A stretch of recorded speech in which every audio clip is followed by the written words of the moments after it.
স্বামীর সাথে সবসময় নরম সুরে কথা বলবেন।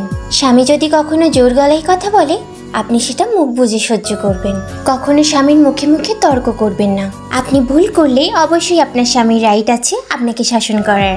আপনি যদি কখনো ভুল নাও করেন তারপরেও আপনি কখনো আপনার স্বামীর মুখে মুখে তর্ক করবেন না। আপনার চুপ করে থাকার মাঝেই আপনার সংসারে শান্তি বিরাজ করবে। সবসময় স্বামীর সেবা করবেন। স্বামী যেটা বলে সেটা অক্ষরে অক্ষরে পালন করবেন। এই আমার মানি ব্যাগটা একটু দাও তো। কি হয়েছে? আমার মানি ব্যাগটা খুঁজে পাচ্ছি না তো, দাও না একটু। তুমি দেখছো না আমি ভিডিও করছি? তুমি কিভাবে আমার কাছে মানি ব্যাগ চাইতে পারো? আর এই তুমি মানি ব্যাগ নিয়ে যাচ্ছ কোথায়? হ্যাঁ, বাসনগুলো মেজেছো? আগে বাসন মাজবে, তারপরে মানি ব্যাগ নিয়ে যেই মূল্যকে ইচ্ছা সেই মূল্যকে যাবে, বুঝেছো? হ্যাঁ, তো যেটা বলছিলাম, কখনো স্বামীর মুখে মুখে তর্ক।